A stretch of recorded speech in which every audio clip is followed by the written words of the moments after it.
Ella dijo, debiste haber muerto como papá. Cuando me negué a darle más dinero, desaparecí y me llevé cada rastro de mí. Así fue como lo perdí todo y luego me encontré a mí misma. Si estás viendo este video, por favor, suscríbete y déjame saber en los comentarios desde dónde me estás viendo. La fotografía de Roberto me devolvía la mirada mientras colocaba lirios frescos en el florero junto a ella.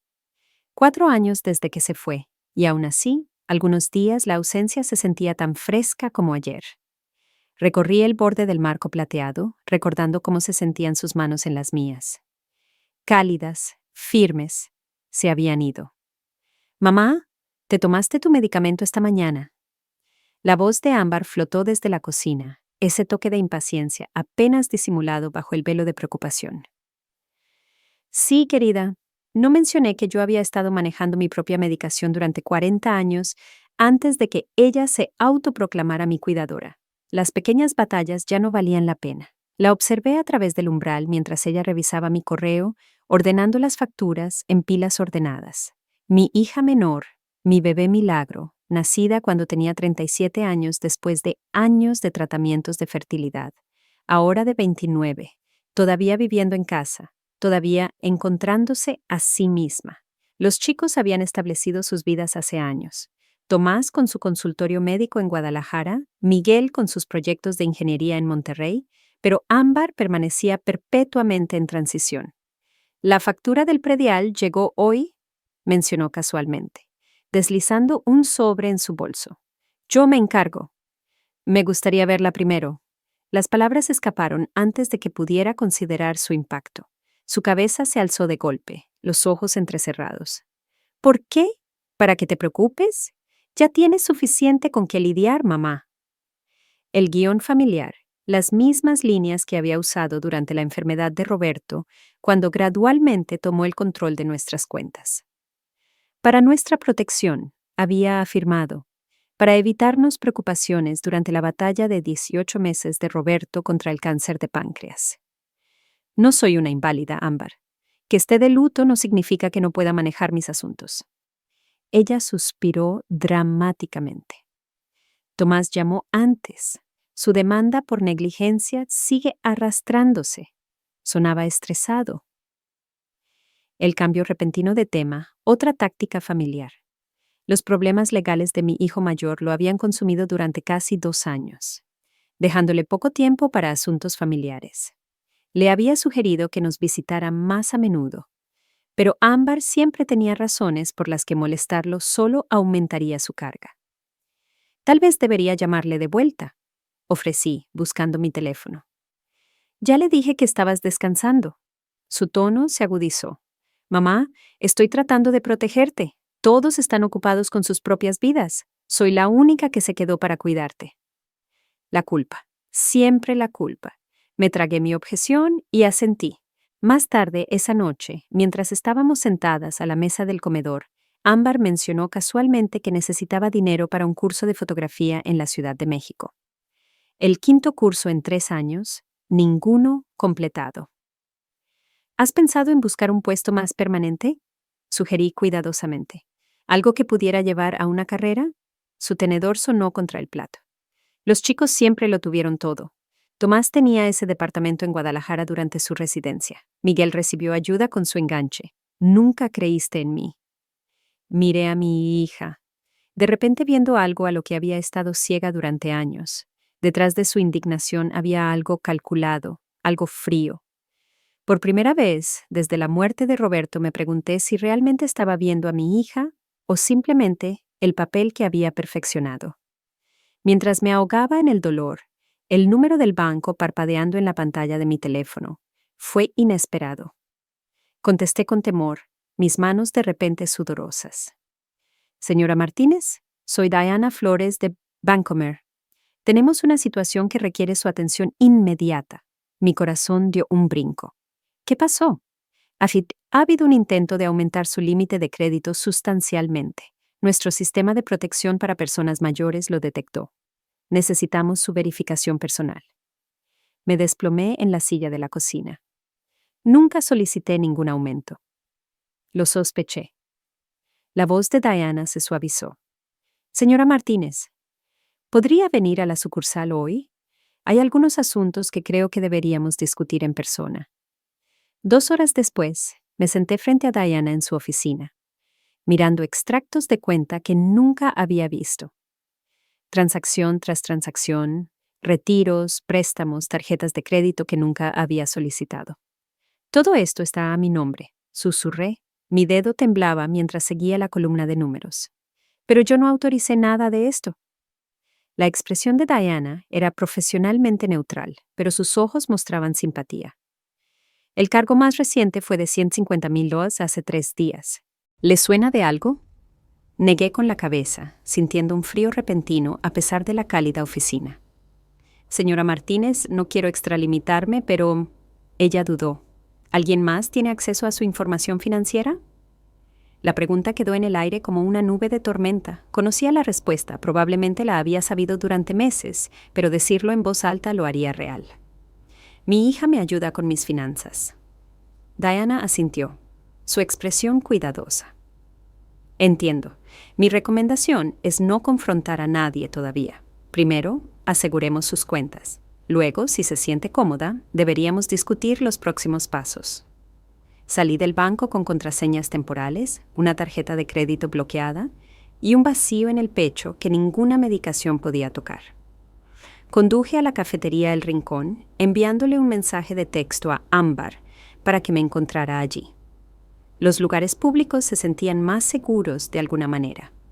Llegó 20 minutos tarde, nerviosa y revisando su teléfono repetidamente. No puedo quedarme mucho. ¿Qué es tan urgente que no podía esperar hasta la cena? Tomé una respiración profunda. Me gustaría volver a manejar mis propias finanzas. Su taza de café se detuvo a medio camino de sus labios. ¿De dónde viene esto? Creo que es hora. Roberto se ha ido por 4 años. Necesito empezar a valerme por mí misma. Su expresión cambió como arenas movedizas. Después de todo lo que he hecho, te salvé cuando papá estaba muriendo. Ni siquiera podías pagar las cuentas correctamente. Ámbar, hubo un cargo de $150,000. Se puso de pie tan bruscamente que su silla se arrastró hacia atrás, el café se derramó sobre la mesa. Debiste haber muerto en lugar de papá. Al menos él me quería de verdad. La cafetería se quedó en silencio. Las caras se giraron hacia nosotras, luego rápidamente se apartaron. La vergüenza me quemó. No por nada de lo que había hecho, sino por lo que había permitido que sucediera. Con toda la dignidad que pude reunir, puse un billete de $200 en la mesa y salí, conteniendo mis lágrimas hasta que llegué a la seguridad de mi auto. Solo entonces me permití desmoronarme. El patrón de transacciones sugiere que esto ha estado sucediendo durante aproximadamente 4 años, señora Martínez. Kevin Salas, el especialista en fraude del banco, habló suavemente mientras me mostraba documento tras documento. Comenzó en pequeña escala durante la enfermedad de su esposo y se intensificó después de su fallecimiento. Miré lo que parecía ser mi firma en solicitudes de préstamo que nunca había visto. Esa no es mi letra, susurré. Es parecida, pero la M es diferente. Kevin asintió. Desafortunadamente, el abuso financiero a personas mayores a menudo implica falsificación, más comúnmente por alguien que ha observado su firma muchas veces. ¿Qué sucede ahora? Mi voz sonaba distante, incluso para mis propios oídos. El banco iniciará una investigación interna. Sin embargo, dudó. La recuperación puede ser un desafío cuando hay miembros de la familia involucrados. Recomiendo encarecidamente asesoramiento legal especializado en casos de abuso a personas mayores. Salí con una carpeta de documentos y la tarjeta de presentación de Kevin, con un nombre escrito en la parte posterior. David Flores, abogado. Esa noche me senté en mi cocina vacía. La casa crujía a mi alrededor. La pasta que había hecho se enfrió mientras miraba los papeles esparcidos ante mí. 4 décadas de matrimonio, y ni una sola vez había conciliado una cuenta bancaria. Roberto lo había manejado todo financieramente. Cuando enfermó, Ámbar intervino. Había estado agradecida. El alivio me había cegado. El teléfono sonó, sobresaltándome. «Mamá, soy Miguel», la voz de mi hijo mediano llamando desde el otro lado del mundo. «Solo para saludar, ¿cómo estás?» Miré los estados financieros ante mí. «Estoy bien, querido. ¿Cómo va lo de Japón? Debería estar de vuelta en México permanentemente en unos 3 meses. Oye, intenté llamar a la casa, pero no contestaba. ¿Todo bien?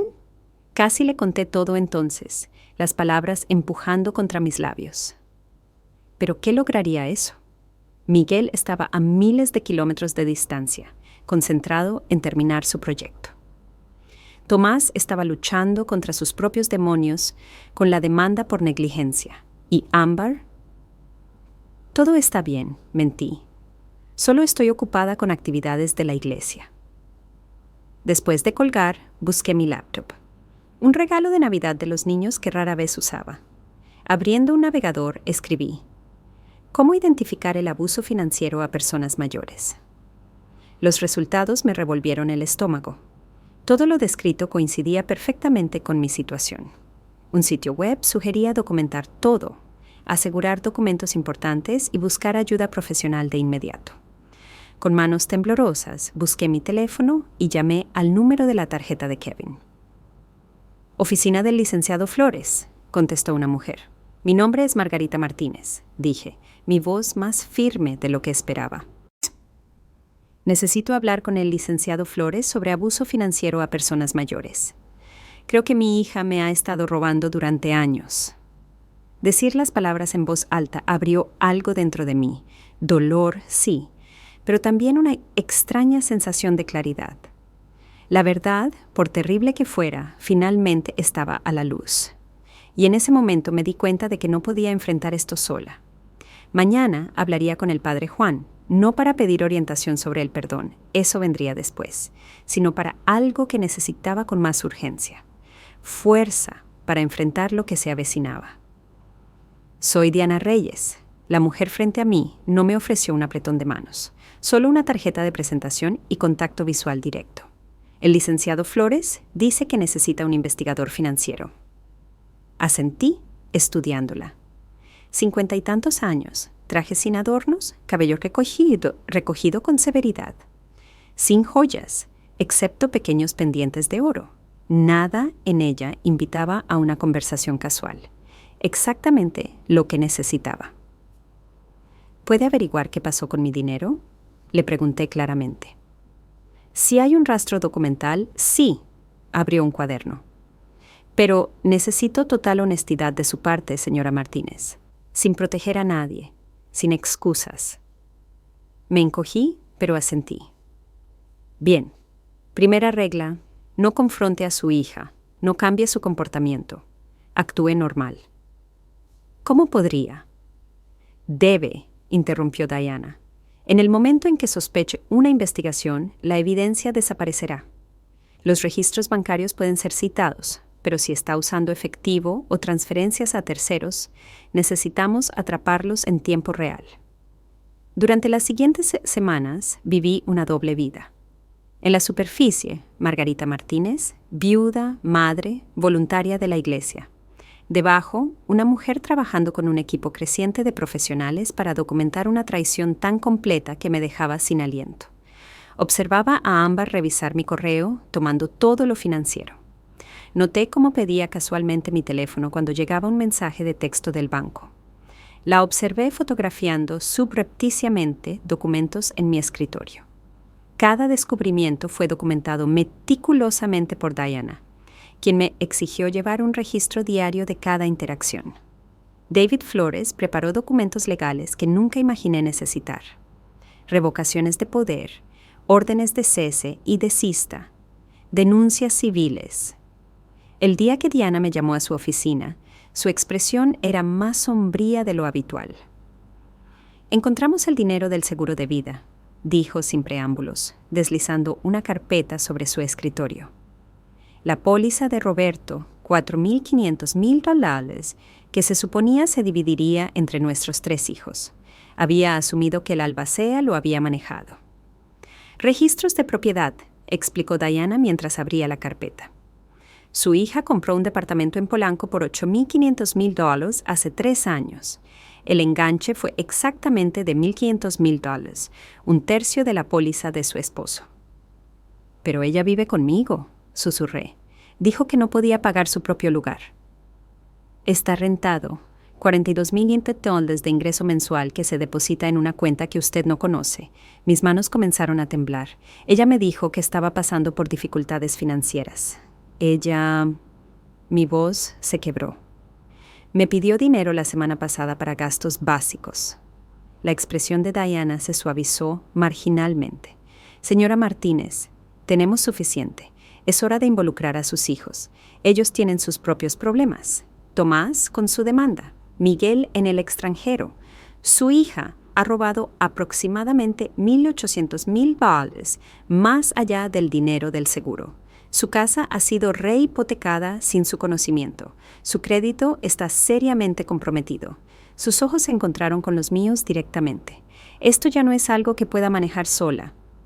Cuando salí de la oficina de Diana, mi teléfono vibró con un mensaje de texto de Ámbar. Hice tu platillo favorito para la cena. No llegues tarde.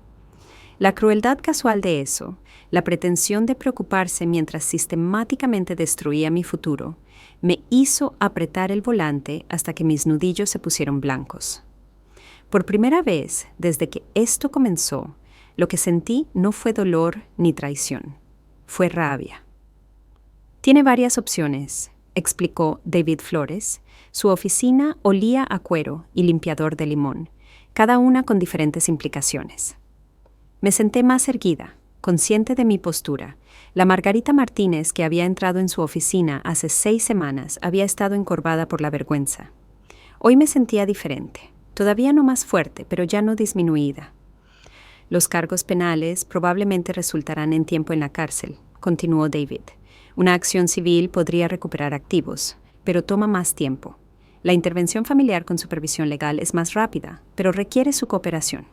Diana Reyes, sentada a mi lado, añadió: la evidencia es sólida, múltiples instancias de falsificación, robo de identidad, préstamos fraudulentos. La decisión es suya, pero necesita protección de inmediato. Consideré la carpeta en mi regazo, fotografías de mi hija entrando a bancos con documentos, tomas de cámaras de cajeros automáticos de ella, retirando de cuentas que no sabía que existían, mi firma falsificada en solicitudes de préstamo. ¿Cómo me protejo ahora mismo? Mi voz era firme. Durante las siguientes 2 semanas, implementé sus recomendaciones. Congelamiento de crédito, nuevas cuentas en diferentes instituciones, disputas formales de préstamos fraudulentos, cada paso pequeño, cada uno construyendo hacia la seguridad. Mientras tanto, comencé sesiones con la doctora Elena Sosa, una terapeuta especializada en trauma familiar.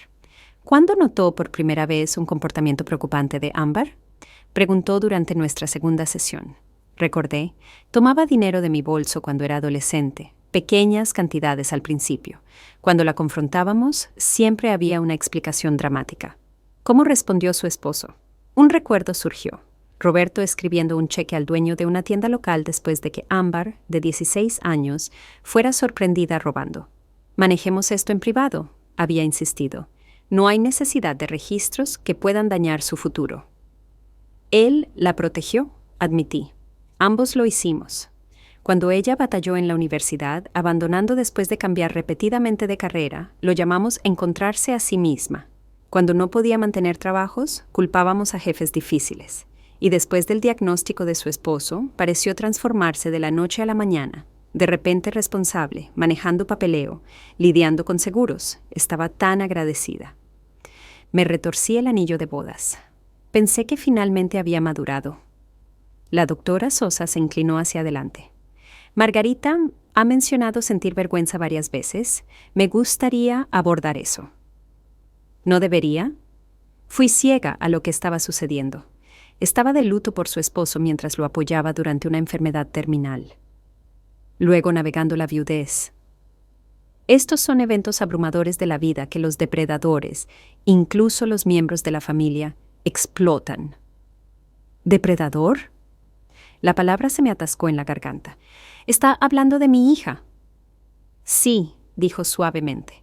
Y entender que alguien a quien ama causó daño intencionalmente es su propio trauma. Necesitamos abordar tanto el abuso financiero como esta traición emocional.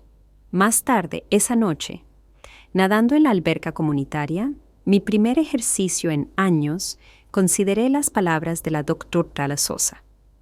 Cada brazada a través del agua se sentía como empujar contra el peso de mi propia culpa. Cerca, una mujer de mi edad completó un clavado perfecto. Cuando salió a la superficie, reconocí a Patricia Hernández de mi antiguo club de lectura. «Margarita Martínez, hace siglos que no te veía por aquí». Volviendo a esto, respondí, de repente cohibida en mi viejo traje de baño. «Qué bueno por ti». Ella sonrió genuinamente. «Oye, algunas de nosotras nos reunimos para tomar café después de nadar los jueves. Deberías unirte a nosotras». Por un momento, dudé. Las nuevas rutinas significaban preguntas sobre mi vida, preguntas que no estaba lista para responder. Entonces recordé el consejo de Diana. Recupera pedazos de ti misma, un pequeño paso a la vez. Me gustaría, dije, sorprendiéndome de lo mucho que lo decía en serio. Le estás agarrando la onda, dijo Patricia, asomándose por encima de mi hombro a la hoja de cálculo en mi laptop. Habían pasado 6 meses desde aquel día en el banco. 6 meses aprendiendo un idioma que debería haber dominado hace décadas. Todavía se siente como leer jeroglíficos, admití, ajustando mis nuevos lentes. Mi primera compra independiente después de abrir cuentas que Patricia me había ayudado a establecer. Estás siendo demasiado dura contigo misma. La mayoría de la gente pasa años aprendiendo gestión financiera. Patricia, descubrí, era una contadora forense jubilada que se había especializado en casos de fraude bancario. Nuestra amistad en la alberca había evolucionado a sesiones semanales de educación financiera en la mesa de mi cocina.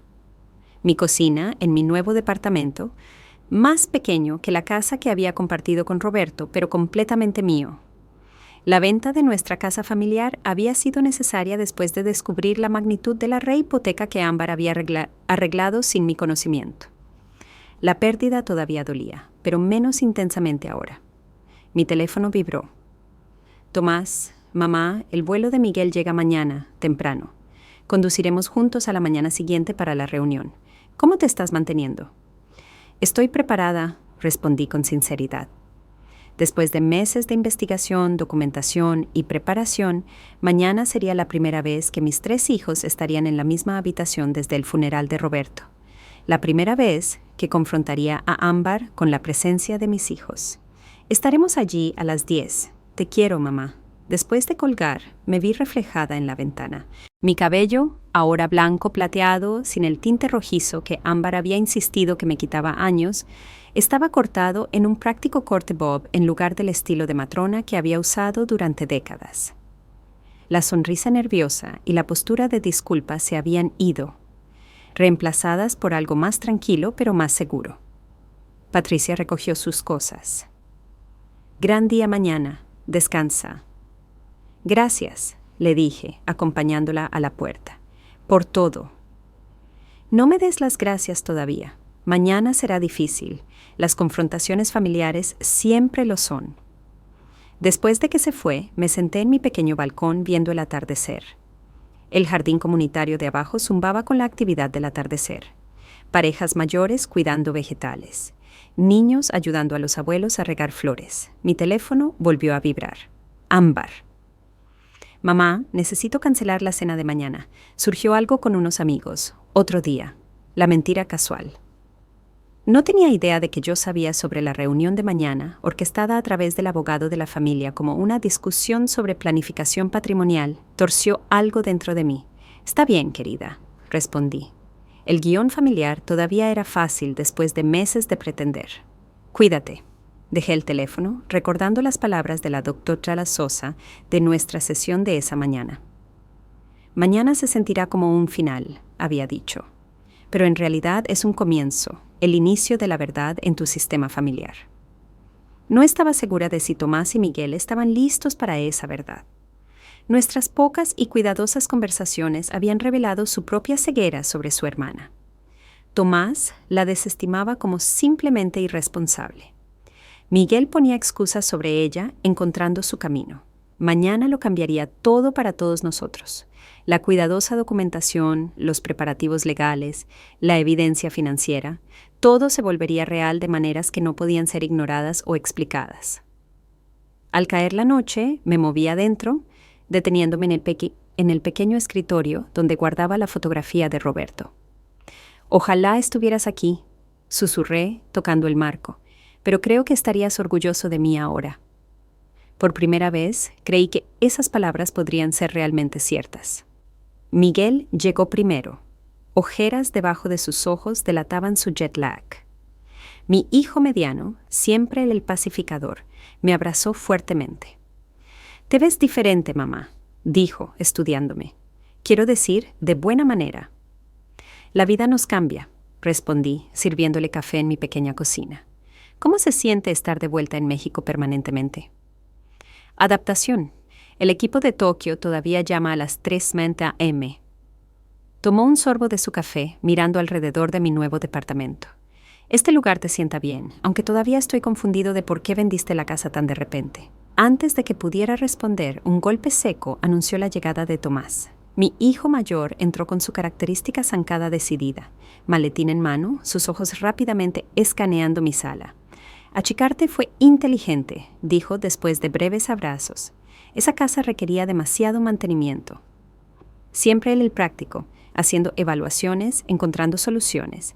Nos sentamos a la mesa de mi cocina, los hermanos intercambiando novedades sobre carreras y familias. Los dejé hablar, observando cómo se desarrollaban sus dinámicas familiares. Tomás tomando el control, Miguel mediando, roles establecidos en la infancia que no habían cambiado en décadas. «Entonces», dijo Tomás finalmente revisando su reloj, «¿de qué se trata esta reunión? Tu mensaje mencionaba preocupaciones financieras». Tomé aire. Deberíamos esperar a los demás. ¿A los demás? Miguel parecía confundido. ¿Quién más viene? El timbre respondió a su pregunta. David Flores entró primero, seguido de Diana Reyes, cuya expresión permaneció profesionalmente neutral mientras asentía a mis hijos. «¿Qué está pasando, mamá?» La voz de Tomás se agudizó con preocupación. «Por favor». Hice un gesto hacia la sala donde se habían arreglado sillas adicionales. «Sentémonos. Estamos esperando a una persona más». «Margarita nos ha pedido que facilitemos una discusión familiar», explicó David, colocando su maletín sobre la mesa de café. «Soy su abogado». «¿Abogado?» Las cejas de Miguel se levantaron. «Mamá, ¿estás en algún tipo de problema?» «No tu madre», dijo Diana, revisando su reloj. «Tu hermana debería llegar en breve». La confusión en los rostros de mis hijos podría haber sido cómica en otro contexto. «¿Ámbar sabe de esta reunión?», preguntó Tomás. «Ella cree que se trata de planificación patrimonial», expliqué. «Ella no sabe el verdadero propósito». «¿Cuál es exactamente?». La voz de Miguel tenía ahora un filo. Miré a mis dos hijos, estos hombres que había criado, ahora de mediana edad con sienes canosas y vidas de las que yo estaba en gran parte ausente. ¿Cómo nos habíamos vuelto tan extraños? «Su hermana me ha estado robando sistemáticamente durante los últimos 4 años», dije claramente. «Hoy vamos a abordarlo como familia». El shock en sus rostros confirmó lo que había sospechado. Ninguno lo había visto venir. Tomás se recuperó primero, su mente analítica de médico buscando evidencia de inmediato. «Esa es una acusación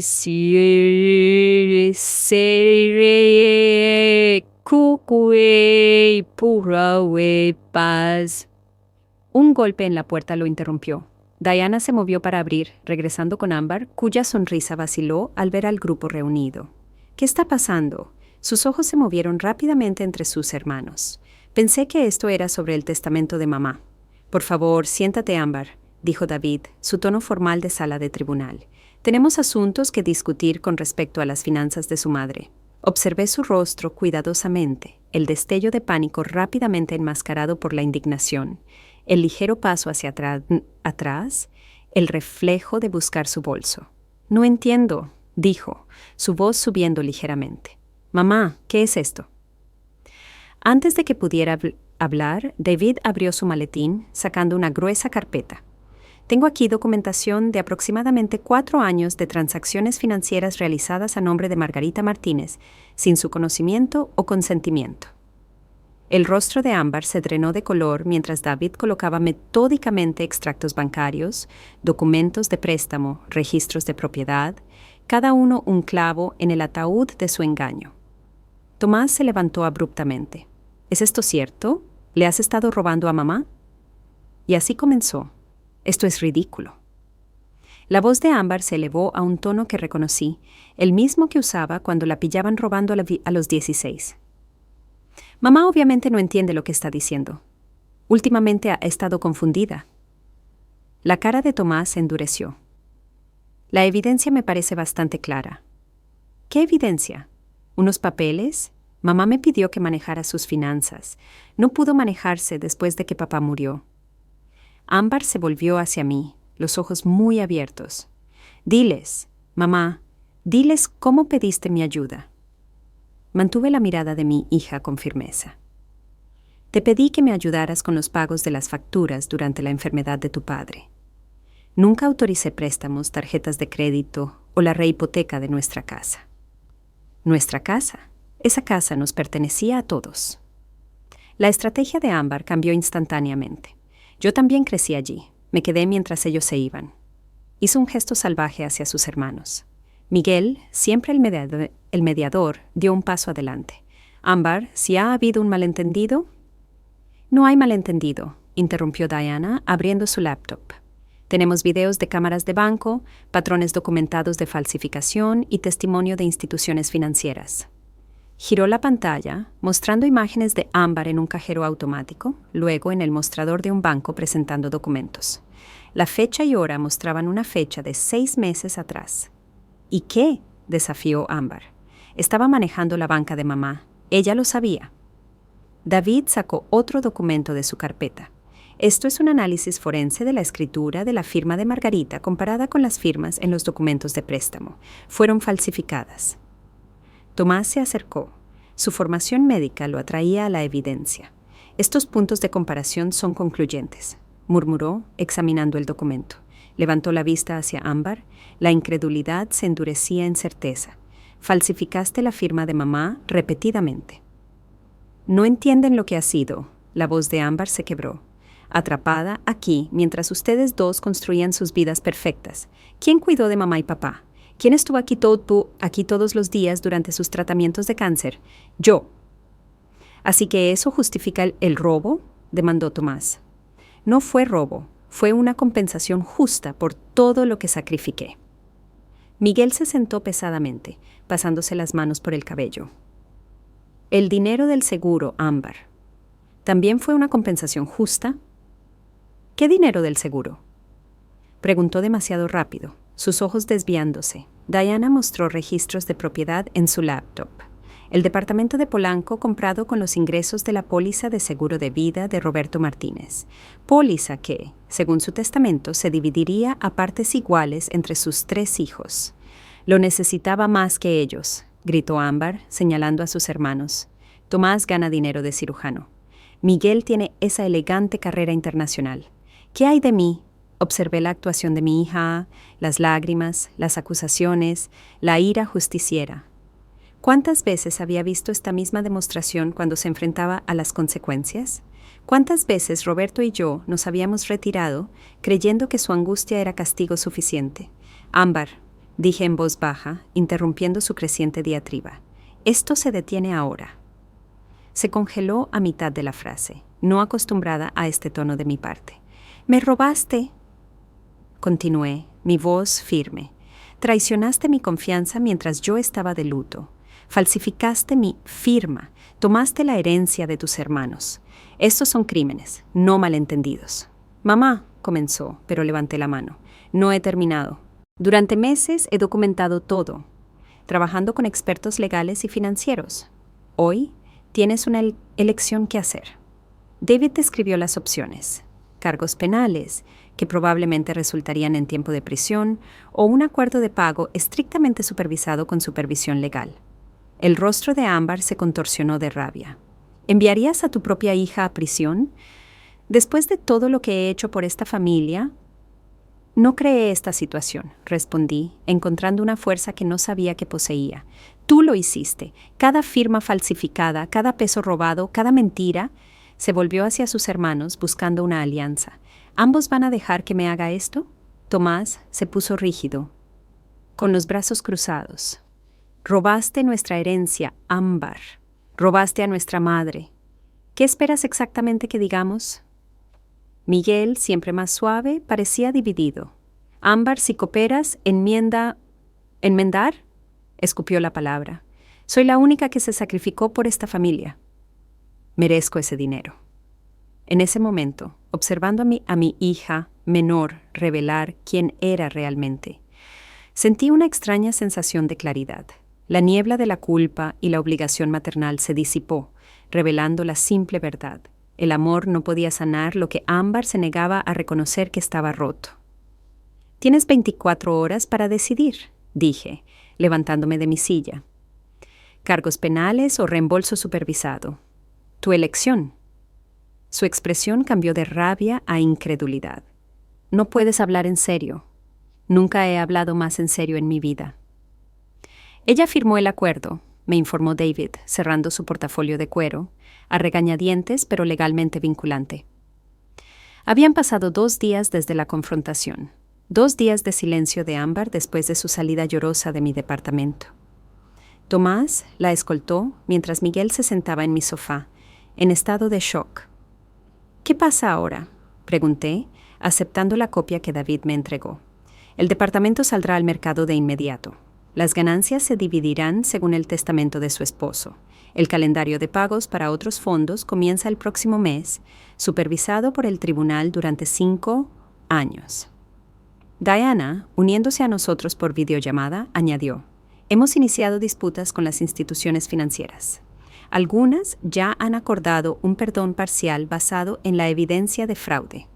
Se sentía surrealista. Reducir 4 años de traición a documentos legales y calendarios de pago. La resolución práctica de una devastación emocional. ¿Dijo algo? No pude evitar preguntar por qué. David dudó. Señora Martínez, en mi experiencia con casos similares, rara vez hay una explicación satisfactoria. Derecho, oportunidad, racionalización. Estos son factores comunes, pero no proporcionan el cierre que las familias esperan. Después de que se fueron, caminé al centro comunitario donde había comenzado a ser voluntaria 3 tardes a la semana. La rutina me mantenía anclada, catalogando libros donados, ayudando a vecinos mayores con preguntas de tecnología, enseñando una clase básica de educación financiera que había comenzado como una broma, pero que rápidamente atrajo a una docena de asistentes regulares.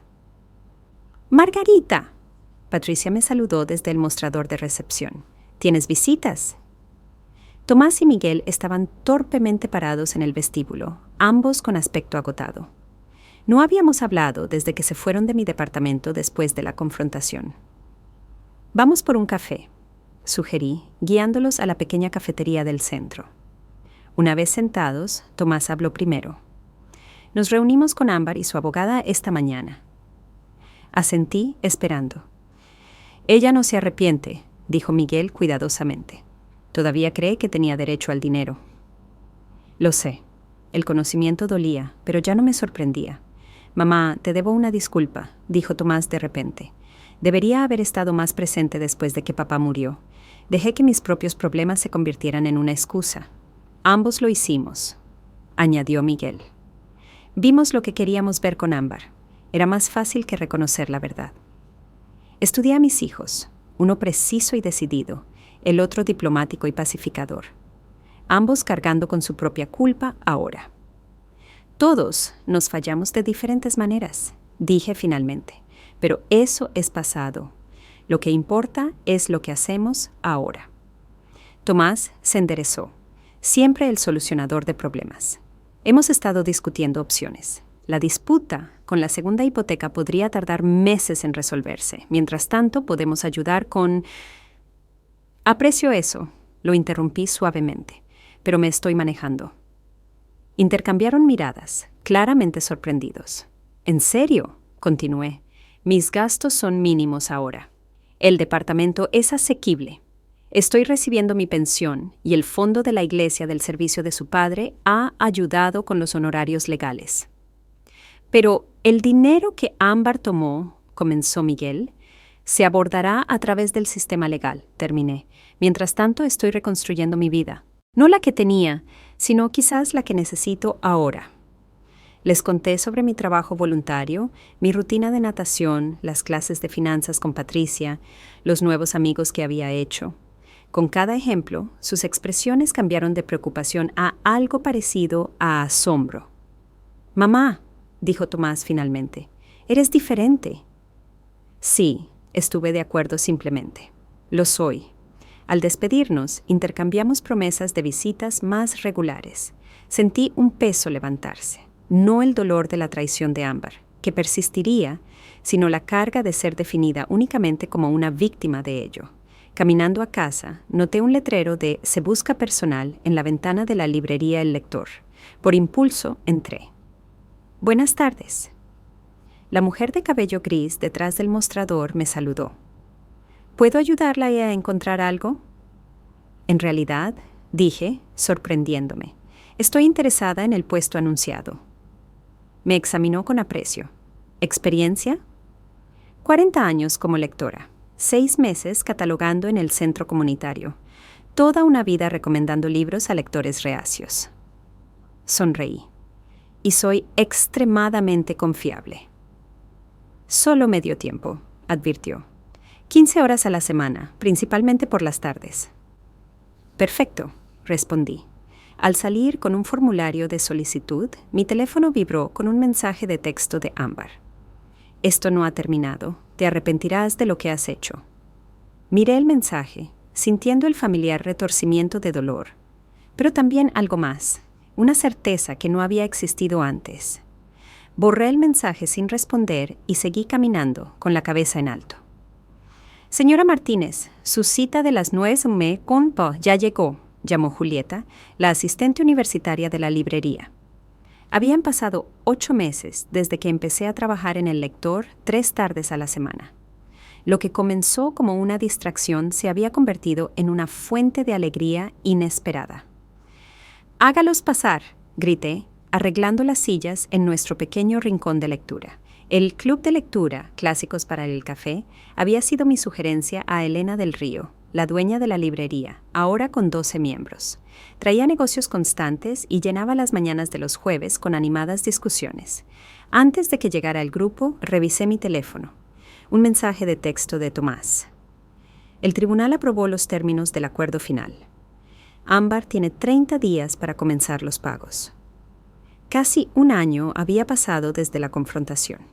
Los procedimientos legales se habían movido glacialmente, pero con firmeza.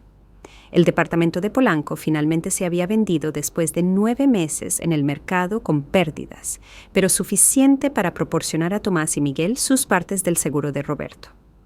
Mi parte permaneció en una cuenta administrada por el fideicomisario del tribunal, parte del Plan General de Restitución.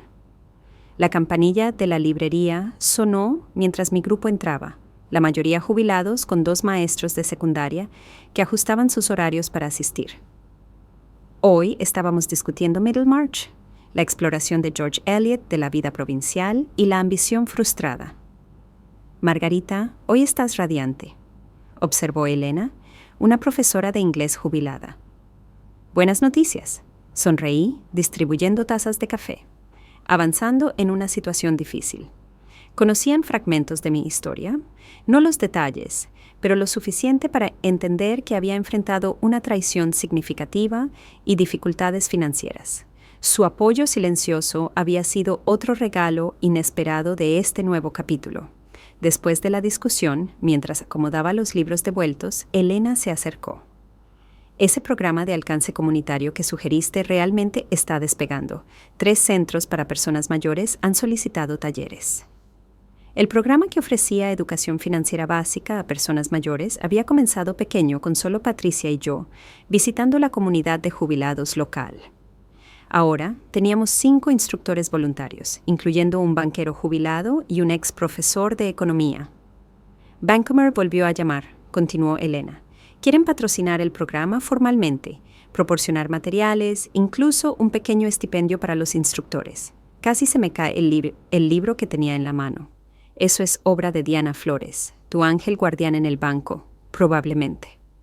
Elena sonrió. Has construido algo importante aquí, Margarita.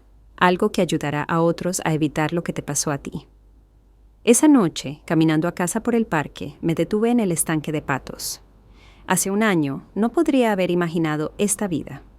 Trabajando medio tiempo, enseñando educación financiera, organizando un club de lectura, pequeñas cosas quizás, pero mías, elegidas, no heredadas ni impuestas. Mi teléfono sonó. Miguel llamando desde su nueva oficina en Guadalajara. Mamá, ¿has revisado tu correo electrónico? Te reenvié algo que deberías ver. En casa, abrí mi laptop y encontré un correo electrónico de Ámbar a ambos hermanos. El asunto: esta familia está muerta para mí. El mensaje era breve pero vicioso, acusándonos a todos de traición, afirmando que solo haría los pagos mínimos porque los matones legales la obligaban. La última línea decía: no me contacten de nuevo, ninguno de ustedes. Cerré la laptop, sorprendentemente tranquila. ¿Estás bien?, le pregunté a Miguel, quien se había quedado al teléfono. ¿No debería preguntarte yo eso a ti? Su voz era suave. Es tu hija. Sí, estuve de acuerdo, y siempre amaré a la niña que fue, pero no puedo excusar a la adulta en la que ha elegido convertirse. Más tarde, preparándome para acostarme, me vi reflejada en el espejo del baño. La mujer que me devolvía la mirada tenía ojos claros y hombros rectos. El cabello plateado enmarcaba un rostro con menos líneas de ansiedad que hace un año. No más joven, pero más presente. La doctora Sosa me había preguntado en nuestra última sesión qué había aprendido de esta experiencia. Mi respuesta nos había sorprendido a ambas. Aprendí que perderlo todo no es el final, había dicho. A veces es el comienzo. Mientras apagaba la luz, mi teléfono vibró con un último mensaje de texto de Tomás. Nunca te mereciste nada de esto, mamá, pero estoy orgulloso de en quién te has convertido a través de ello. Por primera vez en años, me quedé dormida sin preguntarme qué crisis podría traer el mañana. 2 años limpia, anunció Janet, radiante, mientras el grupo de apoyo aplaudía. Nunca pensé que diría eso después de 40 años de fumar. Sonreí, genuinamente feliz por ella. El grupo Nuevos Capítulos en el centro comunitario se había convertido en un pilar semanal en mi vida, no específicamente para víctimas de fraude, sino para cualquiera que estuviera reconstruyendo después de cambios significativos en la vida. Janet se había unido después de su diagnóstico de EPOC, decidida a dejar de fumar y recuperar su salud. «Margarita, ¿te gustaría compartir hoy?», preguntó la facilitadora. Asentí, consciente de varias caras nuevas en el círculo. Soy Margarita. Hace 3 años descubrí que mi hija menor me había estado defraudando sistemáticamente desde la enfermedad de mi esposo. Hoy se cumplen 18 meses desde nuestra resolución legal. La sala permaneció respetuosamente en silencio. Habían escuchado variaciones de mi historia antes, aunque agregué nuevas reflexiones a medida que mi viaje evolucionaba. La semana pasada sucedió algo inesperado, continué. Recibí una carta de mi hija, la primera comunicación directa en más de un año. La carta había llegado sin previo aviso, sin remitente, pero reconocí la letra de Ámbar de inmediato.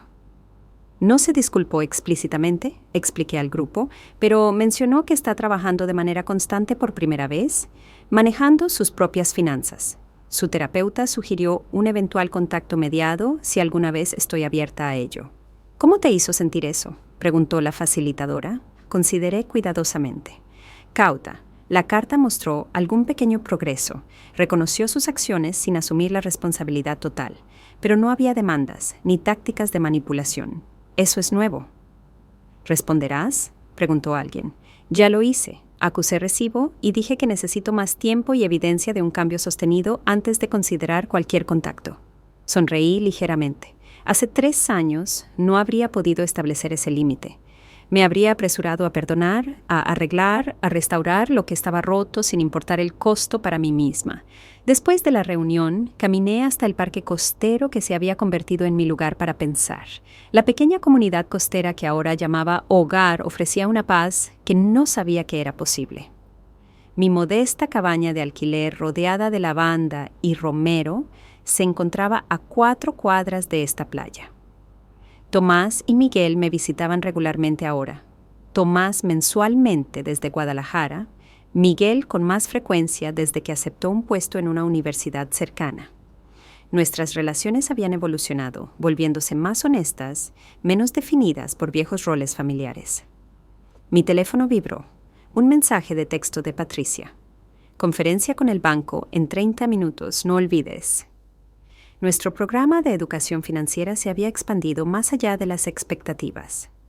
Lo que comenzó como talleres informales ahora operaba como una pequeña organización sin fines de lucro. Futuros Seguros, ofreciendo educación en todo el estado. Bancomer se había convertido en nuestro principal patrocinador, con Diana Flores uniéndose a nuestra junta asesora después de su jubilación. Mientras caminaba a casa, reflexioné sobre el viaje. Las heridas financieras estaban sanando lentamente. Algunos de los préstamos fraudulentos perdonados, otros reestructurados. Los pagos ordenados por el Tribunal de Ámbar llegaban irregularmente, pero con la suficiente constancia para evitar consecuencias legales. La curación más profunda había venido de fuentes inesperadas. La comunidad de la librería, mi trabajo voluntario, enseñar a otros a protegerse, reconectar con mis hijos como adultos en lugar de ser la cuidadora de su madre. En casa, me preparé para la conferencia telefónica, revisando nuestras métricas del programa. La mesa de la cocina de la cabaña, ahora mi oficina, sostenía pilas ordenadas de materiales curriculares. Mi laptop, una vez intimidante, se había convertido en una herramienta esencial. A los 69 años, había dominado habilidades que una vez consideré fuera de mi alcance. Antes de marcar, miré la fotografía de Roberto, ahora unida a fotos de los hijos de Tomás y la reciente boda de Miguel. No me reconocerías ahora, le dije suavemente a la imagen de mi esposo, pero creo que estarías orgulloso. La traición casi me había destruido. La batalla legal me había agotado. La fractura familiar aún dolía como una herida que nunca sanaría por completo. Sin embargo, de pie en mi pequeña cocina, preparándome para discutir el programa que había ayudado a docenas de personas mayores a protegerse de una explotación similar, sentí algo que había creído permanentemente perdido. Propósito. No había elegido este camino. Me había elegido a mí a través de circunstancias que nunca habría aceptado voluntariamente. Pero recorrerlo había revelado fortalezas que nunca supe que poseía y conexiones que de otro modo nunca habría hecho. Mientras marcaba para la conferencia telefónica, vi mi reflejo en la ventana, con la espalda recta, los ojos claros, presente, no definida por lo que me habían quitado, sino por lo que había construido de las ruinas. No la vida que había planeado, pero finalmente completamente mía. Gracias por escuchar. No olvides suscribirte y no dudes en compartir tu historia en los comentarios. Tu voz importa.